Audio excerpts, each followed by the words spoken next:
Greetings from Highway Herald, your compass to the freshest in auto. Today, we're navigating the tumultuous terrain of the electric vehicle industry. The once skyrocketing growth has decelerated, and the middle class appears reluctant to embrace EVs. Governments are reevaluating their electrification blueprints, and it's baffling that both veteran and nascent EV manufacturers are yet to find a profitable path with electric cars. Instead, they're hemorrhaging cash at a worrying pace. The market is ringing the warning bells, and we're here to dissect 6 glaring indicators of distress.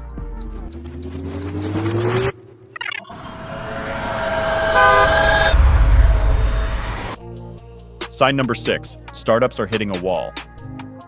The EV sector is a financial minefield. Legacy automakers, buoyed by robust sales of gasoline and hybrid vehicles, are weathering the storm. But startups, having bet everything on electrification, are now in hot water. Like their established counterparts, EV startups have yet to solve the puzzle of EV economics. They're hemorrhaging money on every car they produce due to supply chain complications, high raw material costs, and production inefficiencies. Rivian is a case in point. Despite substantial backing from Amazon, this EV startup's production costs far exceed what they should. Insider reports suggest that the company spends an average of $200,000 to produce an EV, while the average sale price is around $81,000. While some startups manage to secure new investors, others are steeped in pessimism. Canoo, for instance, expressed significant doubts last year about its ability to continue operations. A quick look at the numbers reveals why. As of last September, the company had a mere $6.8 million in cash and equivalents, a drastic fall from the $415 million it had in 2022. In general, nearly all EV startups, including Tesla, are grappling with challenges. Reports of plummeting revenues, falling share prices, and various measures to reduce cash burn, including layoffs, are common.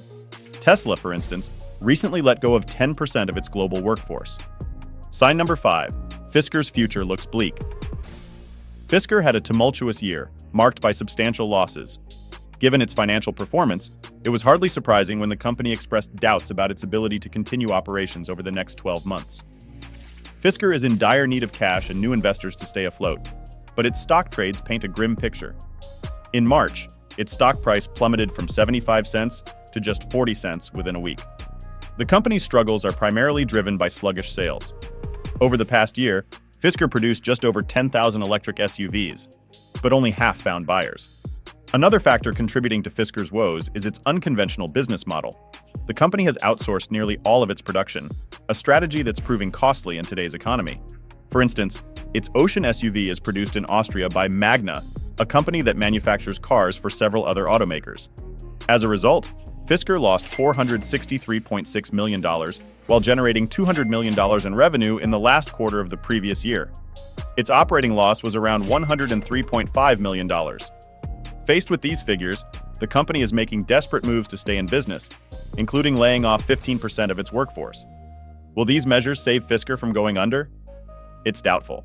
But if it does go bankrupt, it wouldn't be the first time for Fisker. Sign number 4. GM is shifting gears back to hybrids. GM, one of the first traditional automakers to pledge an all-electric future within a decade, is now grappling with the repercussions. The company invested heavily in new technologies, including the problematic Ultium platform.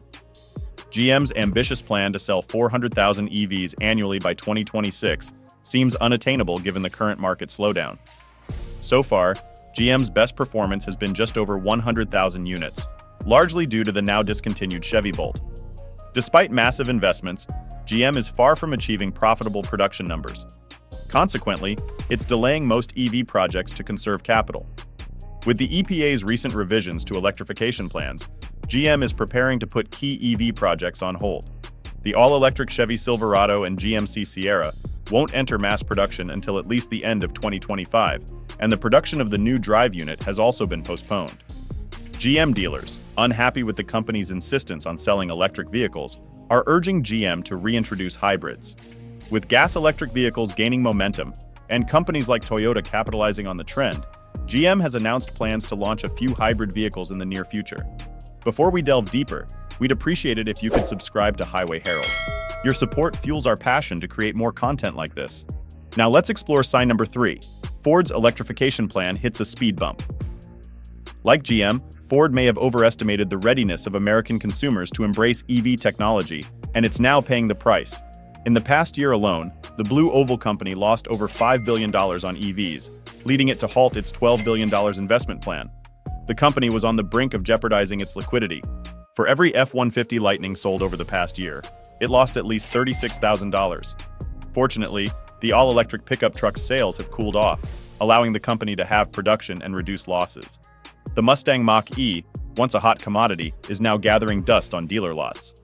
It's clear that the government's recent revisions to its electrification plans have come as a relief. Simply put, the F-150 Lightning has underperformed, prompting the company to shift its focus to its hybrid version. Coupled with significant reliability issues and safety concerns, it's now time for Ford to consolidate, focus on hybrid technology, and continue to reap substantial profits from its ICE F-Series. Meanwhile, Ford dealers are abandoning hefty electrification programs, and the company isn't intervening, recognizing that it's time to take a breather from electrification and recover from significant losses. Sign number 2, market slowdown. Many EV manufacturers are teetering on the brink of bankruptcy due to inaccurate sales growth projections. As we've mentioned, profitability in the EV sector hinges on achieving a certain sales volume. But those sales numbers are unlikely to be reached anytime soon, given the significant slowdown in growth. EV manufacturers were making their business plans a few years ago when EVs were on the rise, thanks to early adopters. In the first quarter of 2022, year-over-year growth was 81%, with sales 20% higher compared to the previous quarter. In the same quarter of 2023, year-over-year growth was 46%, while the quarter-over-quarter increase was 15.5%. Today, the landscape is entirely different. While we're still waiting for April's sales figures, let's remember that the first quarter of this year ended with a minimal 2.6% year-over-year growth, while quarter-over-quarter changes were actually negative, with sales dropping 15% compared to the last quarter of 2023. Meanwhile, the supply chain has stabilized, and production is higher than ever, resulting in a significant imbalance between demand and supply. EVs are harder to sell than ever before, forcing EV manufacturers to offer massive discounts, which only leads to further increases in losses, casting doubt on the overall market's sustainability. Sign number 1, new regulations. There are several indicators of the poor financial situation among EV manufacturers, both legacy and startups, but the EPA proposal may be the most significant. To remind you, the EPA recently revised last year's proposal, and the new plan is to make just 1/3 of new cars all-electric by 2032. Fleet emissions requirements have also been lowered, allowing legacy automakers to continue selling their gas-powered vehicles, particularly pickup trucks, without any changes to the powertrain. While this change was primarily due to the market slowdown, let's not overlook the desperation of automakers. Significant losses, troubles with the UAW, and general instability were significant contributors to the government's decision to slow down with EVs and help American giants like Ford and GM recover after the significant losses we've been seeing lately. With the new plan, these two major companies will continue to make huge profits on their ICE pickup trucks, while full electrification will have to wait for better days. Thank you for watching. Don't forget to subscribe to Highway Herald to stay updated on the latest vehicle updates and upcoming videos. See you next time.